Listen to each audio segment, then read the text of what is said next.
दोस्तों, आप देख रहे हैं नयन क्लब टीवी न्यूज़।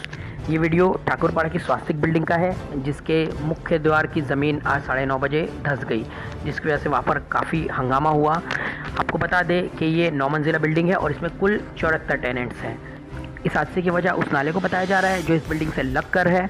आपको बता दें कि सन 2018 में भी इस नाले की दीवार धंस गई थी। उस मौके पर भी यहाँ की नगर सेविका सुनीता सातपुते ने इसकी दुरुस्त की मांग की थी, लेकिन प्रशासन ने तब तो कोई काम नहीं किया। लेकिन अब आप देख रहे हैं कि हादसा होने के बाद कितनी मुस्तैदी से लोगों को बाहर भी निकाला जा रहा है और बिल्डिंग को सील भी किया जा रहा है।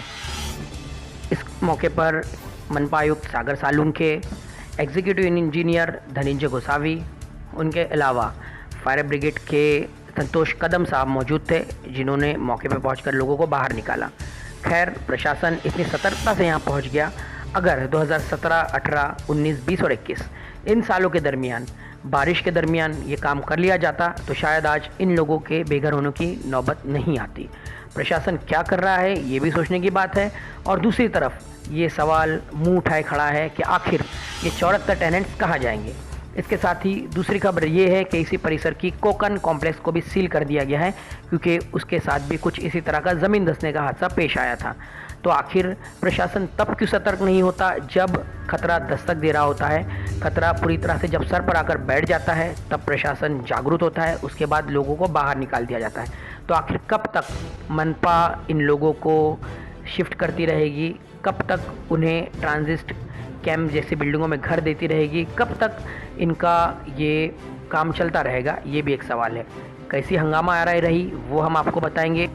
इसके साथ ही हम प्रशासन से अपील करेंगे कि बरसात का मौसम है और आप देख सकते हैं कि किस तरह के हालात हैं, तो उसको मद्देनज़र रखते हुए इन लोगों को बेघर करने से बेहतर है कि उनके लिए कोई बेहतरीन रास्ता निकाला जाए, ताकि उन्हें बेघर होने की नौबत भी ना आए और उन्हें अपने सर पर छत भी मुहैया रहे। यही अपील हम प्रशासन से करेंगे। इसके साथ ही शहर की जागरूक आवाम से भी अपील करेंगे कि इस तरह के हादसा जब हमारे आसपास हो जाए तो हम आगे बढ़कर उन लोगों की मदद करें। आइए आपको बताते हैं कि इस संदर्भ में समाज सेविका पल्लवी सातपुते ने क्या कहा और एग्जीक्यूटिव इंजीनियर धनंजय गोसावी ने क्या कहा।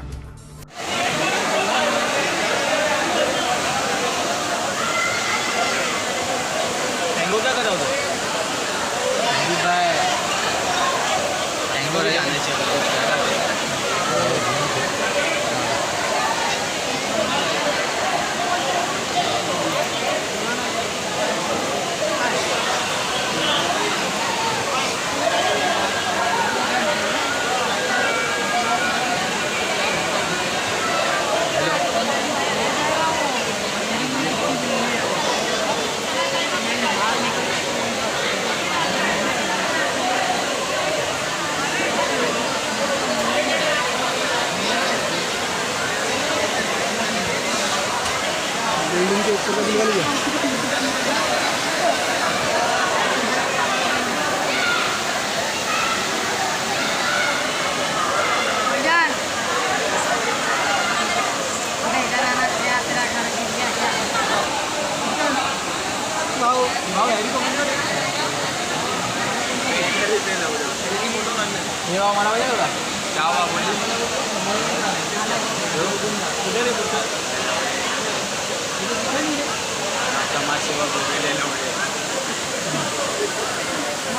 कौन सी बिल्डिंग को सील किया गया है और कितने उसमें टेनेंट्स थे? स्वस्तिक अपार्टमेंट जो सम्राट नगर नाले को लग के है, वो बिल्डिंग में 69 फैमिलीज़ रहती है। तो वो बिल्डिंग का सामने वाला हिस्सा धंस गया है। पानी के बहाव की वजह से नाले के दोनों तरफ पानी जा के पूरा नाला वो धंसने को है। हम लोग बहुत सालों से 2017 से उसके पीछे है कि वो नाला पूरा बन जाना चाहिए, क्योंकि ये नाला ऊपर से लेकर नीचे तक पूरी तरह से कमज़ोर हो चुका है और दोनों तरफ बिल्डिंग है उसके, तो उसकी वजह से वहाँ पे रहने वाले लोगों को भी धोखा हो रहा है। तो इसके लिए कुछ यहाँ पर प्रशासन की तरफ से आपको ना निधि मिली ना कोई दूसरी हेल्प भी नहीं? नहीं, उन 2018-19 में भी इसी तरह से स्वस्तिक बिल्डिंग के सामने वाला हिस्सा धंसा हुआ था। उस वक्त भी हम लोगों ने मांगनी की थी कि हमें निधि दे दो, हमें इस नाले को पूरा बांधना पड़ेगा, लेकिन उन्होंने अभी तक हमारी एक ना सुनी है कॉन्ट्रैक्टर ने उस वक्त बिना वर्क ऑर्डर के वो काम भी किया है, लेकिन अभी भी प्रशासन उसके लिए कोई भी निधि या कोई भी फंड नहीं दे रही है। मतलब बड़ी फुर्ती से यहाँ पर प्रशासन पहुँच गया, टीएमसी पहुँच गई बिल्डिंग सील करने के लिए और लोगों को निकालने के लिए, लेकिन जब लोग रह रहे थे घरों पर, सर पर छत थी उनके, तब उस बात का उन्होंने सोचा नहीं, अब उनको बेघर कर दिया। तो क्या कहेंगे प्रशासन को? मुझे ऐसे कहना है कि प्रशासन को उसी वक्त क्यों वो जाग जाते हैं जब ऐसी कोई नौबत आती है। लोगों के जान पे आने के लिए आप क्यों रुकते हो? तो मेरा यही प्रशासन से सवाल है कि थाने में स्मार्ट सिटी आप बोलते हो, बड़े बड़े काम हो रहे, बड़े बड़े प्रोजेक्ट हो रहे, लेकिन ये मुमरा को क्यों अनदेखा किया जा रहा है और इस नाले को क्यों अनदेखा किया जा रहा है? Urban development minister Eknath Shinde का एक हमने आर्टिकल देखा था जिसमें उन्होंने कहा था कि जल्दी थाने में क्लस्टर डेवलपमेंट आ जाएगा और वो शायद एशिया की पहली सिटी होगी जो इस कदर, जिसमें क्लस्टर डेवलपमेंट इतना बेहतरीन रहेगा। कहाँ दिख रहा है? ऐसा लगता है आपको कि ये ख्वाब कभी पूरा होगा? ये ख्वाब मुझे लग रहा है कि ये क्लस्टर नहीं, ये बदतर होते जा रहा है। तो आप प्लीज़ पहले लोगों की सेफ्टी को देखें, उसके बाद स्मार्ट सिटी और क्लस्टर डेवलपमेंट के बारे में सोचें। बारिश का मौसम है, कोकन में भी बाढ़ आई हुई है, प्लस यहाँ पर भी देख रहे पहाड़ी इलाका है हमारा, ऐसे में ये बेघर लोग कहाँ जाएंगे? इनके लिए क्या कदम उठाया जाएगा? अभी उनको उसी तरह से उन्होंने नीचे उतार के कई स्कूल में या लोगों को अपने रिलेटिव्स के घर में भेजा है। एक लोक प्रतिनिधि होने के नाते मैं सातपुते तई की तरफ से लोगों से माफ़ी मांग रही हूँ कि हमें हर एक 15 दिन के बाद यहाँ आना पड़ रहा है। ये दूसरी घटना है, एक 15 दिन में भी ऐसे हुआ था। कोकन बिल्डिंग भी कोई है यहाँ पर? कोकन नगरी बिल्डिंग में भी अभी इसी वक्त लोगों को हमने उतारा है। तो हमें बहुत दुख हो रहा है कि हमें लोगों को ऐसे घर के बाहर निकालना है और इसके लिए सिर्फ और सिर्फ प्रशासन जिम्मेदार है। आज जे स्वस्तिक बिल्डिंगमध्ये घटना घडलेली आहे त्यामध्ये किती टँक होते आणि काय घटना आणि कशी घडली? स्वस्तिक बिल्डिंगमध्ये 69 फ्लॅट है, 75 फ्लॅट है और इधर 64 फ्लॅट है।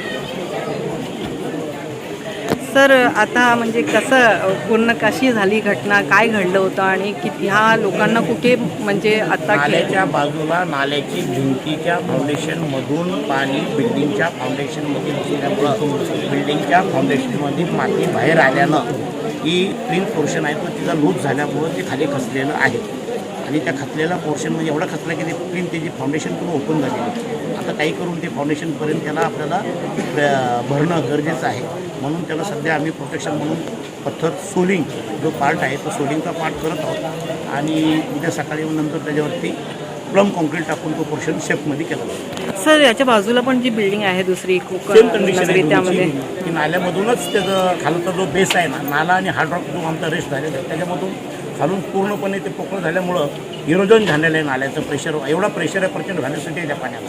सर इथले जे नगरसेविका आहेत सुनीता सातपुते त्यांनी सांगितलं की आम्ही 2017 पासून याच्या पाठीमागे पाठपुरावा करत आहोत, पण याचं अजून काही निधीचं हे झालं नाही। 2018 पासून ते पाठपुरावा करतात ही वस्तुस्थिती खरी आहे, परंतु त्याचं एस्टिमेट पण 7.5 कोटीचा नाल्याचं तयार आहे, परंतु नंतर कोविड आल्यामुळं बजेट आम्हाला मिळालेलं नाही आणि सध्या इमर्जन्सीमध्ये मागच्या 10 दिवसाखाली माननीय मंत्री महोदय आवाडसाहेब यांच्यावर माझी चर्चा झाली की या नाल्याला ट्रीटमेंट ताबडतोब दिली पाहिजे।